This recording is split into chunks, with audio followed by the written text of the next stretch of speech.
Hello students, welcome to our channel. तो आज हमारा एक बहुत ही इम्पॉर्टेंट टॉपिक है जो कि हमारे बॉडी के लिए भी, हमारे लिए और ये सभी को जानना भी चाहिए कि हमारे बॉडी में ये न्यूट्रिएंट्स में सबसे इम्पॉर्टेंट पार्ट है हमारे पास विटामिन्स। ये विटामिन्स का यूज़ क्या है हमारे बॉडी में। फर्स्ट ऑफ ऑल देखेंगे हम लोग कि ये हमारे लिए इसेंशियल है भाई। तो विटामिन्स का बहुत सारे टाइप्स होंगे, वो भी आज हम लोग स्टडी करेंगे। प्लस इसमें देखेंगे कि बहुत सारे जो विटामिन्स होते हैं वो कुछ फैट में सॉल्यूबल होते हैं, कुछ वाटर में सॉल्यूबल होते हैं, वो भी आज हम लोग इस सेशन में सीखेंगे। और लास्ट में कुछ क्वेश्चंस आंसर का भी हम लोग क्विज़ रखे हैं, वो भी आपके लिए बहुत ही इंटरेस्टिंग होने वाला है वो। तो चलते हैं, स्टार्ट करते हैं सेशन हम लोग। What is vitamins? ये विटामिन्स है क्या? तो विटामिन्स के लिए सबसे पहले आपको जानना पड़ेगा कि ये विटामिन्स कहाँ से आया है और विटामिन्स का ये काम क्या है। विटामिन्स हमारे बॉडी में डिफरेंट एक्टिविटीज़ को कंप्लीट करता है। जस्ट लाइक जैसे बोला जाता है कि विटामिन्स हमें डिजीज़ से प्रोटेक्ट करता है, विटामिन्स हमारे बॉडी के मेटाबॉलिज्म एक्टिविटी को रेगुलेट करता है, विटामिन्स हमारे इम्यून सिस्टम को स्ट्रॉन्ग करता है। बात की जाए तो ये ऑर्गेनिक कंपाउंड से बना हुआ होता है जो कि हमारे बॉडी में बहुत कम अमाउंट में, मतलब स्मॉल अमाउंट में हमारे बॉडी को चाहिए। सेकेंड थिंग्स, ये हमारे ग्रोथ एंड डेवलपमेंट में हेल्प करता है। थर्ड थिंग्स, ये हमारे इम्यून लेवल को स्ट्रॉन्ग करता है, जिससे हमें डिजीज से प्रोटेक्ट करता है, बीमारियों से लड़ता है। नेक्स्ट थिंग्स, ये हमारे मेटाबॉलिज्म एक्टिविटी को हेल्प करता है, जिससे हमारा केमिकल रिएक्शन जो होता है हमारे बॉडी में, फूड का डाइजेशन है, अदर और भी हमारा जो हमारे पास न्यूट्रिएंट्स ब्रेक डाउन करके हमारे बॉडी में हेल्पफुल करते हैं, उसमें हमारा ज़रूरत पड़ता है। और ये एनर्जी प्रोवाइड नहीं करता है, क्योंकि एनर्जी प्रोवाइड करने के लिए हमारे पास न्यूट्रिएंट्स होता है, कार्बोहाइड्रेट होता है। बट ये कार्बोहाइड्रेट नहीं है, ये हमारे पास विटामिन्स है जो कि हमें स्मॉल अमाउंट में हमारे बॉडी को एक तरह से नॉरिशमेंट देने का हेल्प करता है। विटामिन्स हमारे पास और भी है, एक एक करके हम लोग सारे विटामिन्स के बारे में डिस्कस करते हैं। बात की जाए ये विटामिन्स आया कहाँ से है, कौन लेके आए हैं भाई, जो आज हम लोग को ये पढ़ना पड़ रहा है। तो विटामिन्स के लिए हमारे पास ये है साइंटिस्ट, जिनका नाम है कैसिमिर फंक, जिन्होंने 1912 में ये डिस्कवर किया गया था। अब बात आती है कि ये विटामिन्स ही वर्ड क्यों लेके आए थे। तो इसका मतलब ये दो वर्ड से मिलाए थे ये, एक तो वाइटल और दूसरा है अमाइन, जिसे मिला के बनाया गया था विटामिन, ठीक है, जिसे हम लोग कॉमन लैंग्वेज में विटामिन भी बोलते हैं। तो इसीलिए बोला जाता है फंक जो है ना वो फादर ऑफ विटामिन्स है। तो ये चीज़ें हमें फंक बतलाए थे कि विटामिन्स होता है और ये हमारे बॉडी में स्मॉल अमाउंट में ज़रूरत पड़ती है। बाकी और चीज़ें हम लोग देखते हैं इससे हेल्पफुल और क्या चीज़ें हैं। विटामिन्स की बात की जाए तो मेनली ये 2 टाइप्स के होती है। जनरली देखा जाए तो 2 टाइप्स के होते हैं। अब on the basis of solubility के बेसिस पे इनको 2 कैटेगरीज में डिवाइड किया गया है। फर्स्ट है आपके पास फैट सॉल्यूबल, सेकेंड है आपके पास वाटर सॉल्यूबल। तो फैट सॉल्यूबल और वाटर सॉल्यूबल को हम लोग याद कैसे रखेंगे, तो बहुत ही अच्छा वर्ड है। यहाँ पे देखिए, इस सारे वर्ड को जब मैं मिलाऊंगा तो यहाँ पे हमारे पास आता है कीड़ा, याद रहेगा, KEDA। तो ये सारे विटामिन जो हैं वो हमारा फैट सॉल्यूबल है। और बच गया मात्र 2 हमारे पास एक बी और एक सी, ये दोनों के दोनों वाटर सॉल्यूबल विटामिन है। तो हम लोग कैटेगरीज कर लिए कि 2 तरह के मतलब on the basis of solubility 2 categories में डिवाइड किया गया है। एक है हमारा फैट सॉल्यूबल विटामिन, दूसरा है हमारे पास water soluble vitamin. Fat soluble vitamin कौन कौन था, बी और सी को छोड़ दीजिए, बाकी सारे के सारे हमारे फैट सॉल्यूबल है, और बी और सी जो है वो हमारा वाटर सॉल्यूबल विटामिन है। बात की जाए केमिकल्स नेम का, केमिकल्स नेम भी होते हैं सभी विटामिन्स का। तो पहला देखते हैं ए का, जिसे हम लोग रेटिनॉल बोलते हैं। बी कॉम्प्लेक्स है जिसमें बहुत सारे होते हैं, B1, B2, B3, B4, इस तरह से B12 तक होते हैं। तो सभी का अलग अलग नेम है। तो बेसिकली मैं अभी सिर्फ ABCDEK के बारे में डिस्कस कर रहा हूँ। सी को बोला जाता है एस्कॉर्बिक एसिड, डी को बोला जाता है कैल्सीफेरॉल, ई को बोला जाता है टेकोफेरॉल और के को बोला जाता है फेलोक्विनिन। ओके, ये सारे के सारे केमिकल्स नेम हैं और ये केमिकल्स नेम भी बहुत इंपॉर्टेंट है, आने वाले सभी एग्जामों में ये पूछा जाता है कि which of the following is the chemical name of vitamin C. तो वहाँ पे 4 ऑप्शन दिया रहेगा, उसमें से आपको एक चूज करना है, स्कॉर्बिक एसिड। नेक्स्ट है, अब हम लोग एक एक करके सारे विटामिन के बारे में डिस्कस करते हैं कि उसका फंक्शन क्या होता है, डिफिशियंसी डिजीज क्या होता है, ये सोर्स क्या होता है, दैट मीन्स कहाँ से ये हमारे पास अवेलेबल हो सकता है। वो सारे चीज़ों को आज हम लोग 1 बाय 1 डिस्कस करेंगे। तो फर्स्ट है हमारे पास विटामिन ए। इसका फंक्शन क्या होता है, तो ये हमारे विजन, आई देखने में ये हेल्प करता है, जो कि हमें क्लियर दिखाई देता है। और यदि इसकी कमी हो तो कौन सी बीमारी होगी, तो जिसे बोला जाता है नाइट ब्लाइंडनेस। नाइट ब्लाइंडनेस का मतलब होता है डिम लाइट में नहीं दिखाई देता है, कम लाइट में दिखाई नहीं दे रहा है, मतलब समझ जाइए कि आपके बॉडी में विटामिन ए की कमी है। और जब विटामिन ए की कमी है तो आपको क्या खाना चाहिए, तो ये ऑर्गेनिक कंपाउंड खाना है, कोई दवा वगैरह नहीं है, आपके किचन में ये सारी चीज़ें मिल जाएगी। Just like carrot, milk, mango, ये सब खाइए, आपको ये विटामिन ए की कमी है वो ख़त्म हो जाएगी और ये नाइट ब्लाइंडनेस की जो बीमारी हो रही है वो आई होप धीरे धीरे रिजॉल्व हो जाएगी। नेक्स्ट है हमारे पास विटामिन बी। विटामिन बी की बात की जाए तो इसका फंक्शन क्या होता है, इसका फंक्शन होता है एनर्जी थोड़ा कन्वर्ट करना और मेटाबॉलिज्म एक्टिविटी को अच्छे तरह से मेंटेन करना, जो हमारे बॉडी में केमिकल रिएक्शन होते हैं उसे हेल्प करना ताकि वो अच्छे से इजी वे में हो जाए। डिफिशियंसी की बात की जाए, इसकी कमी से कौन कौन सी बीमारी होती है, तो बेरी, ये बी नहीं, बी कॉम्प्लेक्स बोल सकते हैं, ठीक है, क्योंकि बी कॉम्प्लेक्स में और भी होते हैं हमारे पास। तो बी कॉम्प्लेक्स में जो कि B2 से हमारा होता है बेरी होता है।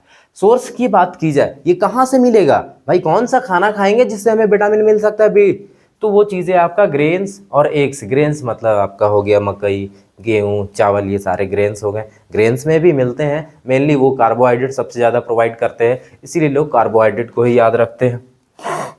नेक्स्ट है हमारे पास विटामिन सी। विटामिन सी का केमिकल नेम क्या था, कमेंट में ज़रूर कीजिएगा, क्योंकि अभी मैं पिछले स्लाइड में बता चुका हूँ और जिन्हें याद होगा ज़रूर बताइएगा वो चीज़ें, ठीक है।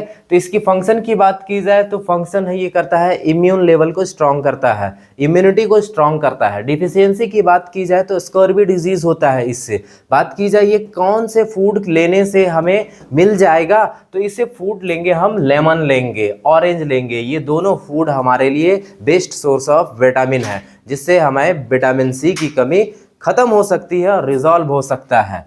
नेक्स्ट थिंग्स, हाँ ये चीज़ें, ये हमारे एक तरह से देखा जाए तो बॉडी में हमारा एक तरह से इम्यून लेवल को स्ट्रॉन्ग करता है विटामिन सी, और ये बहुत ही हेल्पफुल होता है, खास करके जब कोई डिजीज़ हो रहा है तो उस समय हमारे बॉडी को हील करने में बहुत ज़्यादा हेल्प करता है विटामिन सी। नेक्स्ट है हमारे पास विटामिन डी। विटामिन डी की बात की जाए तो ये हमारा सनलाइट से सबसे ज़्यादा हमारे बॉडी में जनरेट होता है। एक तरह से फंक्शन क्या होता है, तो मेनली ये देखा जाए तो हमारे बॉडी को, हमारे बॉडी के बोन्स को स्ट्रॉन्ग करता है, हमारे बॉडी में जो बोन्स होते हैं ना उसे मजबूत बनाता है। इसीलिए तो बोला जाता है जब कोई छोटा बच्चा जन्म लेता है तो उसको धूप में रखने के लिए डॉक्टर एडवाइस करता है। क्यों करता है, ताकि उसके बोन्स और भी स्ट्रॉन्ग हो सके। डिफिशियंसी की बात की जाए तो इससे रिकेट्स बीमारी होती है। रिकेट्स बीमारी का मतलब होता है ना, वो बोन्स जो है थोड़ा वो कर्व हो जाती है, टेढ़ा हो जाता है, तो ये प्रॉब्लम होता है विटामिन डी के कारण होता है। बात की जाए सबसे अच्छा सोर्स, फ्री ऑफ सोर्स है ये, जो कि आपको आसानी से फ्री में मिल जाएगा। सनलाइट में हमारा ये, हमारे बॉडी सनलाइट से वो जनरेट करता है। Next vitamin E. Vitamin E की बात की जाए तो इसका फंक्शन क्या है, तो ये हमारे स्किन को थोड़ा हील करने में हेल्प करता है, हमारे सेल को ये हील करने में हेल्प करता है, ठीक है। नेक्स्ट डिफिशियंसी, इससे बीमारी कौन कौन सी होती है, तो वीक मसल्स को हमारा कमज़ोर कर देता है। नेक्स्ट इससे सोर्स, भाई कौन सी चीज़ें हम अपने किचन से ले लें जिससे हमारे बॉडी में विटामिन ई की कमी दूर हो जाएगी, तो बेस्ट सोर्स है नट्स। जितने भी आलमंड, कैशनट ये सब होते हैं वो सभी में आपको विटामिन ई मिल जाएगी। सीड्स हो गए, जो चिया सीड्स वगैरह आते हैं, वो सब में भी आपको विटामिन ई मिल जाएगा आपको, जो कि हमारे बॉडी के स्किन में फेयर करने के लिए, स्किन ग्लो करने के लिए हेल्प करता है ये। नेक्स्ट है हमारे पास विटामिन के। तो विटामिन के जो है वो जनरली हमारे पास ग्रीन लीफी वेजिटेबल में मिलता है, जितने भी हरे पत्तेदार सब्जियां होती हैं ना उसमें मिलता है हमें विटामिन के। बात की जाए ये हमारे बॉडी में हेल्प क्या करता है, तो ये हमारे बॉडी में ब्लड क्लॉटिंग में हेल्प करता है। बोला जाए तो ब्लड क्लॉटिंग मतलब खून जमा देने के लिए। भाई खून जमाना भी बहुत इंपॉर्टेंट है, क्योंकि जब हमें थोड़ा सा कट हो जाता है हमारे बॉडी में तो वहाँ से सबसे ज़्यादा ब्लीडिंग होना स्टार्ट हो जाती है, और इस कंडीशन में वो ब्लड को क्लोट होना चाहिए। यदि ब्लड क्लोटिंग हमारा रेशियो सही है तभी डॉक्टर जो है वो कभी भी किसी भी ऑपरेशन के लिए रेडी होता है। यदि ब्लड क्लोटिंग का हमारा जो रेशियो है वो ज़्यादा ही लो है तो फिर ब्लड जो हमारा डॉक्टर है वो ऑपरेशन करने के लिए रेडी नहीं होता है, क्योंकि वो फिर रेशियो गड़बड़ हो जाता है, जिसके कारण ऑपरेशन होगा तो ब्लीडिंग सबसे ज़्यादा हो जाएगी, तो वो ब्लीडिंग में हमारा डिफिशियंसी डिजीज बनता है। नेक्स्ट है हमारे पास सोर्स ऑफ विटामिन्स। अब ये सोर्स कहाँ कहाँ से मिला भाई, हम लोग अभी देखें तो ये हमें फ्रूट से मिला, वेजिटेबल से मिला, सनलाइट से मिला और डेयरी प्रोडक्ट से मिला। अब क्या आप अपने थाली में ये कभी चेक किए हैं कि ये हमारे थाली में कभी परोसा जाता है? तो यदि आपके थाली में नहीं परोसा जा रहा है तो काइंडली अपने थाली में ये सभी चीज़ें को मतलब उसमें मिलाइए, ताकि आपके बॉडी में विटामिन्स की कमी ना हो। ये थोड़ा ध्यान दीजिए अपने खाने में, जो आप खा रहे हैं क्या वो सही खा रहे हैं या नहीं खा रहे हैं। खास करके फ्रूट्स, वेजिटेबल्स, आपका डेयरी प्रोडक्ट और ड्राई फ्रूट्स ये आपके थाली में होनी चाहिए, नहीं है तो मेजर प्रॉब्लम होगी। बात की जाए सॉल्युबिलिटी की तो ये तो मैं बता दिया, फैट सॉल्यूबल और वाटर सॉल्यूबल होता है। हाँ, कुछ बातें और बता देता हूँ कि फैट सॉल्यूबल विटामिन होते हैं वो हमारे बॉडी में होल्ड करते हैं, बट जो वाटर सॉल्यूबल विटामिन होते हैं वो पास आउट हो जाते हैं हमारे बॉडी से, और फैट सॉल्यूबल हमारे बॉडी में स्टोर होते हैं। तो ये सारे विटामिन जो होते हैं, कीड़ा मैं बताया था, ये सारे विटामिन हमारे बॉडी में होल्ड होते हैं, और बाकी ये बी और सी जो है वो पास आउट कर जाते हैं, फ्लो कर जाते हैं हमारे बॉडी से। नेक्स्ट है हमारा डिफिशियंसी डिजीज। अभी मैं सारा चीज़ें दिखाया था एक एक करके, अब एक ही स्लाइड में मैं दिखा रहा हूँ कि कौन से विटामिन से कौन सी बीमारी होती है। जैसे विटामिन ए की कमी से आपका नाइट ब्लाइंडनेस होता है, दैट मीन्स डिम लाइट में आपको नहीं दिखाई देगा, कम लाइट है तो वहाँ पे आपको अच्छे से दिखाई नहीं देगा। सिम्टम्स वो can't see in low light. अब इस कंडीशन में क्या क्या खाना चाहिए, तो गाजर, दूध ये सब आप खा सकते हैं, मैं टमाटर वगैरह। विटामिन बी की बात की जाए तो ये बेरी बेसिकली ये B2 से होता है, ठीक है। सिम्टम्स क्या होता है, वीक और सॉलिड लेग्स हो जाता है, हमारा पैर कमज़ोर हो जाता है, पैर फूलने लगेगा। ये कहाँ से आएगा, तो अंडा वगैरह खाने से हमारा विटामिन बी की कमी दूर हो सकती है हमारे बॉडी में। थर्ड है स्कॉर्बी डिजीज़, जिसे बोलते हैं स्कॉर्बिक एसिड से जो होता है। ये इसका सिम्टम्स क्या है, तो ब्लीडिंग गम्स, वीक इम्यूनिटी, हमारे बॉडी में इम्यूनिटी लेवल यदि कमज़ोर हो जाएगा तो ईजिली कोई भी बीमारी हमारे बॉडी में हावी हो सकता है और आप मेजर प्रॉब्लम में जा सकते हैं। तो दांतों से खून आना, मसूड़ों से खून आना, ये सिम्टम्स है आपका विटामिन सी की कमी। तो इस नींबू वगैरह आप लेके कंटिन्यू, यदि कुछ ज़्यादा ही प्रॉब्लम हो गया है तो कंटिन्यू नींबू खाना स्टार्ट कर दीजिए। आई होप ये धीरे धीरे ठीक हो जाएगा। रिकेट्स की बात की जाए तो रिकेट्स में आप देखिएगा तो ये बोन्स जो है ना वो हमारा टेढ़ा हो जाता है, कर्व हो जाता है, जो कि प्रॉब्लम होने लगता है। मेनली देखा जाए तो सॉफ्ट और बेंट बोन्स हो जाते हैं। हमारा बोन जो है वो सॉफ्ट होने लगता है, जो कि हार्ड होना चाहिए, स्ट्रांग होना चाहिए, और वो वीक होने लगता है। विटामिन के की कमी की बात की जाए तो हमारे ब्लीडिंग जो होता है, यदि कट गया है तो बहुत ही ज़्यादा खून वहाँ से फ्लो कर जाता है, जिससे हमारे बॉडी में ब्लड की कमी हो सकती है। तो इसीलिए विटामिन के की कमी से हमारा ब्लीडिंग ज़्यादा होता है। सिम्टम्स ये है, एक्सेसिंग ब्लीडिंग होता है। यदि इसे कंट्रोल करना है तो ग्रीन लीफी वेजिटेबल आप राइट अमाउंट में लेते रहिए, तब भी ये सभी बीमारियों से आप बच सकते हैं। नेक्स्ट बात की जाए लास्ट, यदि हम कंक्लूजन देना चाहें तो विटामिन जो है वो हमारे लाइफ के लिए सबसे एसेंशियल पार्ट बन जाता है, जो कि हमारे बॉडी में हेल्प करता है हमारे इम्यून लेवल को स्ट्रॉन्ग करना, हमारे बॉडी को रेगुलर अमाउंट में ग्रोथ देना, हमारे बॉडी में मेटाबॉलिज्म एक्टिविटी को अच्छी तरह से रेगुलेट करना, ये सभी चीज़ों में हेल्प करता है। इसीलिए हमारा थाली में हमेशा बैलेंस डाइट मेंटेन होना चाहिए। लास्ट इम्पॉर्टेंट क्वेश्चन ये मैं आपके लिए छोड़ के जा रहा हूँ, जो कि आपको मैं पूरे इस सेशन में जो मैं पढ़ाया हूँ उससे 4-5 क्वेश्चन ही मैं बनाया हूँ, और आई होप आप ये सारे क्वेश्चंस का आंसर दे दीजिएगा। कमेंट में ज़रूर बताइएगा, who discover vitamins, which vitamins from sunlight, deficiency of vitamin C and fat soluble vitamins, ये आप कमेंट में ज़रूर बताइएगा। आई होप आपको वीडियो अच्छा लगा हो तो लाइक करें, कमेंट करें, जो भी चीज़ें डाउट रह गया हो, और इस तरह की और भी वीडियो यदि आपको चाहिए तो कमेंट बॉक्स में नेक्स्ट वीडियो के बारे में या नेक्स्ट टॉपिक बताइए। Thank you.